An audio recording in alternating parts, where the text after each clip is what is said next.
हाँ तो प्यारे बच्चों, आज हम लोग अब उसी क्रम में काव्य खंड के तीसरे काव्य पे आएंगे, जो कि लिखा है तुलसीदास जी ने। और तुलसीदास जी ने क्या लिखा होगा जरा आप सोचिए। तुलसीदास क्या लिखेंगे? पद लिखेंगे, चौपाई लिखेंगे, कड़वक लिखेंगे?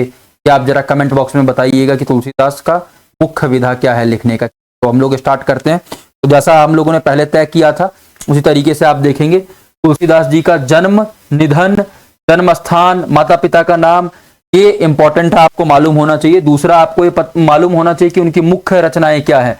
रामलला, नहछू, वैराग्य संदीपनी, बरवे रामायण, ये सारी चीजें इंपॉर्टेंट है जो आपको मालूम होना चाहिए। तो मैं आप ज्यादा समय वेस्ट नहीं करते हुए मैं आ जाता हूं भावार्थ पे, जो भावार्थ मुख्य रूप से हमें करना है।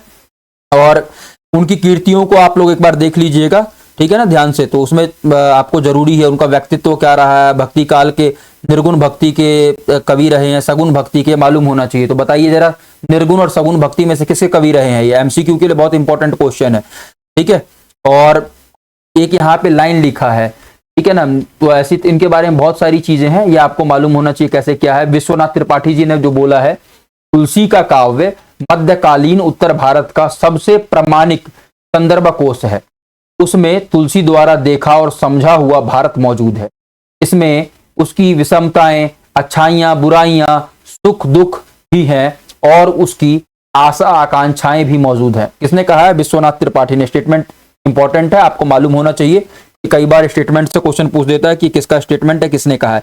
चलिए हम पद पे आते हैं। इन्होंने पद लिखा है और पद का क्या अर्थ है हम बिना समय व्यर्थ किए इस पे आते हैं सीधा, ठीक है। सबसे पहला पंक्ति क्या है जब आप देखेंगे, कबहुक अम्ब अवसर पाई। अच्छा, पिछले वीडियो में हम लोगों ने एक चीज स्टार्ट किया था कि पहले सबसे पहले हम लोग कठिन शब्द के अर्थ करेंगे, उसके बाद इस पे आएंगे। तो सीधा सबसे पहले कठिन शब्द के अर्थ पे मैं आता हूं, उसके बाद इधर आएंगे। तो कठिन शब्द का अर्थ देखिए यहाँ पे, कबहुक मतलब क्या है? कभी। ताजु मतलब क्या है? कार्य। अम्ब मतलब क्या है? माँ, अम्बा जिसको हम लोग कहते हैं। कली मतलब कलयुग, ठीक है। तो क्या है? मेरियो मतलब मेरी भी। कराल मतलब भीषण, कठिन। सुधी मतलब याद। दुकाल मतलब बुरा समय, दुष्काल, ठीक है। उसके बाद धाई भी मतलब दिला देना। दारुण मतलब भयानक, असहाय, असहाय मतलब जिसको सहा ना जा सके। हीन मतलब छिन्न, दुर्बल, ठीक है। उसके बाद क्या है यहाँ पे? कुभाती मतलब बुरी तरह। फिर क्या? अघी, पापी।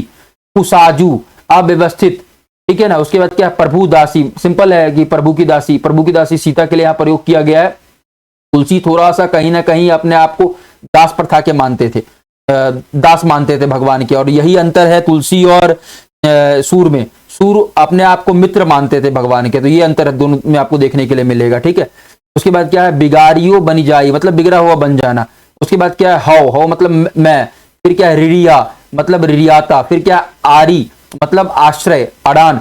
उसके बाद क्या? कौर मतलब भोजन निवाला, जो आप कौर लेते हैं, ठीक है। इधर हम कहां तक कर चुके थे? हई मतलब कराह, हृदय की पीड़ा, ही है हृदय। दारिद मतलब दरिद्रता। कृपा बारिद मतलब कृपा सिंधु। उसके बाद क्या? जेवाइए मतलब खिलाइए, या आपने पढ़ा होगा सूर में भी ये शब्द आया था। फिर सुनाजू मतलब सुजमा अनाजू मतलब अच्छा भोजन, ठीक है ना। चलिए हम लोग आते हैं पद पे, आते हैं सीधा, समय ज्यादा वेस्ट नहीं करते हैं। उसके बाद पद करने के बाद हम लोग आएंगे किस पे? प्रश्न अभ्यास पे। तो पहली पंक्ति क्या है? कबहुक अम्ब अवसर पाई, मेरियो सुधी धाये भी कछुक करुण कथा चलाई। ठीक है, यहाँ पे क्या कहा गया है? जो विनय पत्रिका है, पहली बात तो वहां से पंक्ति ली गई है, ये आपको मालूम होना चाहिए। तो सीता जी को यहाँ पे संबोधित किया जा रहा है, तुलसीदास संबोधित कर रहे हैं। क्या कह रहे हैं कि माँ कहकर उनको कह रहे हैं कि हे माँ, कभी उचित समय उचित अवसर पाकर आप प्रभु से कोई कारुणिक प्रसंग छेड़कर मेरी भी दया याद प्रभु को दिला दीजिएगा, कि उन पे दया किया जाए। मतलब तुलसीदास के ऊपर प्रभु दया कर दें, अपना वरद हस्त रख दें, कृपा कर दें उनके ऊपर। फिर क्या लिखा है? तीन सब अंगहीन छीन मलिन अघी अघाई, नाम ले भरे उदर एक प्रभु दासी दास कहाई। क्या लिखा है यहाँ पे? तुलसीदास कह रहे हैं एक तरीके से माँ को ही संबोधित करके, माँ प्रभु को कहना कि आपकी दासी का दास बहुत ही दीन दशा में है। प्रभु की दासी कौन हुई? सीता जी। हालांकि अब वो समय नहीं रहा कि मतलब पत्नियों को दासी के रूप में कहा जाता है, कविता है, बस उस सेंस में लीजिएगा। ये मत बोलिएगा कि पत्नी दासी कब से होने लगी, ऐसा कुछ नहीं है। बस तुलसीदास जी का लिखने का तरीका उस समय वैसा था, ठीक है, कि प्रभु की सेवा में सीता जी रहती है तो प्रभु की दासी हुई, और ऐसा कुछ कभी न रहा है न है, ठीक है ना।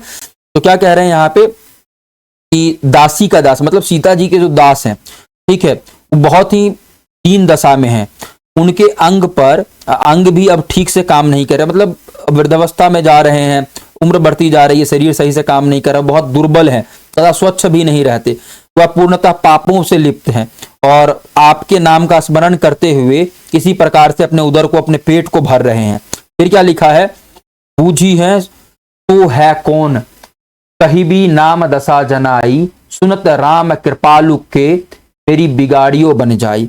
यहाँ पे फिर कह रहे हैं मतलब सीता जी से, माँ जब आप मेरी बात प्रभु से करेंगी तो वो पूछेंगे कि आप किसकी बात कर रही हैं, आप प्रभु से मेरा नाम और मेरी दशा बता देना, क्योंकि अगर मेरी स्थिति प्रभु को पता चल गई तो मेरा बिगड़ा हुआ सब काम बन जाएगा। ठीक है, फिर आगे क्या लिखा हुआ है, जानकी जग जननी जन की किए बचन सहाई, तरह तुलसीदास भव तब नाथ गुण गन गाई। यहाँ तुलसीदास क्या कहते हैं कि वैसे तो आप पूरे संसार की माँ हैं, आप अपनी कृपा से पूरे संसार पर बरसाती हैं, लेकिन इसके बावजूद अगर मेरी सहायता करेंगी तो मैं आपके नाथ का गुणगान करके भवसागर से पार हो जाऊंगा। चलिए दूसरे पद पे आते हैं, क्या लिखा है, दूसरा पद जब मैं देखता हूं, लिखा द्वार हो भोर ही को आजू, रटत रिहा आरी और न कौर ही ते काजू। यहाँ पे क्या कह रहे हैं कि मैं आपके द्वार पर भोर से, मतलब बिना पत्रिका से ही पंक्ति ली गई है, और तुलसीदास जी कह रहे हैं कि दीनहीन अवस्था में वो प्रभु के द्वार पे भोर से ही बैठे हुए हैं, भीख मांगने वालों की तरह, और रिढ़ा रहे हैं, गिड़गिड़ा रहे हैं कि हे प्रभु मुझे आपसे बहुत कुछ नहीं चाहिए, मैं आपकी कृपा का एक कौर निवाला मांगता हूं, मतलब थोड़ी सी कृपा दृष्टि चाहता हूं, ज्यादा मुझे कुछ नहीं चाहिए। फिर क्या लिखा हुआ है, कली कराल दुकाल दारुण तब कुभाति कुसाजू, नीच जन मन ऊंच जैसी कोढ़ में ही की खाजू। फिर यहाँ पे कह रहे हैं कि कलयुग जो है, हे प्रभु इस कलयुग में भयंकर अकाल पड़ा है और जो भी मोक्ष को प्राप्त करने का मार्ग है वो सब पापों से भरा हुआ है, मतलब कोई भी मार्ग बचा ही नहीं है, सब पापी हो चुके हैं। यहाँ पे प्रत्येक चीज में दुर्व्यवस्था है, ठीक है, दिखाई पड़ रही है। हे प्रभु मैं एक नीच जीव जिसकी अभिलाषाएं ऊंची है, मुझे उसी प्रकार कष्ट देती हैं जैसे कोढ़ में खाज दुख दिया करता है। ठीक है, आता है, हे प्रभु मेरी विनती स्वीकार करें और मुझे अपनी कृपा का पात्र एक निवाला प्रदान करें, है ना, मतलब मात्र कृपा का एक दृष्टि चाहिए, एक निवाला चाहिए उनको, एक कृपा दृष्टि चाहिए। फिर क्या लिखा है, हरि हिय में सदै बुझो जाए साधु समाजू, मोह से कहूं कतहु को तिन्न कहो कौशल राजू। ठीक है, यहाँ पे कह रहे हैं कि हे प्रभु हृदय में अत्यंत पीड़ा के साथ मैंने दयाशील साधु समाज से यह बात पूछा कि क्या मेरे जैसे पापी दरिद्र के लिए कोई शरण है, और उन्होंने कृपा के सागर श्री राम का नाम बताया, मतलब कि श्री राम आप ही मुझे पार कर सकते हैं इस भवसागर से। ठीक है, फिर आगे क्या लिखा है, दीनता दारिद दलय को कृपा बारिद बाजू, तानी दशरथ राय के तू बान इत सिर ताजू। कि हे कृपा सिंधु आपके अतिरिक्त कौन मेरी दीनता और दरिद्रता को दूर कर सकता है, हे दशरथ पुत्र श्री राम आपके द्वारा ही मेरी बात बन सकती है और कोई मुझे इस भवसागर से पार नहीं कर सकता है। फिर आगे क्या लिखा है, अंतिम दो पंक्तियां हैं, जन्म को भूखो भिखारी हो गरीब निवाजू, पेट भरी तुलसी सेवाई भगति सुधा सुनाजू। मतलब जन्म से ही अनगिनत जन्मों से जो है ये भूखे हैं, भिखारी हैं। किस मामले में भूखे भिखारी, अन्य के मामले में नहीं, भगवान की कृपा दृष्टि के मामले में। तो गरीब निवाज मतलब श्री राम से कह रहे हैं कि तुलसी को पेट भर खिलाइए, और पेट भर क्या खाना चाहते हैं, भक्ति सुधा, मतलब जो भक्ति रूपी अमृत है उसका पान करना चाहते हैं। और कह रहे हैं तुलसी कि जैसा भूखा भक्त आपके द्वार पर बैठा है, मुझे अपनी भक्ति रूपी अमृत पिलाकर मेरे ज्ञान रूपी भूख को शांत कर दीजिए। तो भगवान से सिर्फ एक कृपा दृष्टि मांग रहे हैं, और यहाँ पे ये हमारा जो भावार्थ समाप्त होता है। मुझे उम्मीद है कि आपको ये समझ में आया होगा। अच्छे से पढ़िए, अच्छे से बढ़िए, बिहार का नाम रोशन करिए। चलिए ऑल दी बेस्ट आपको एग्जाम के लिए।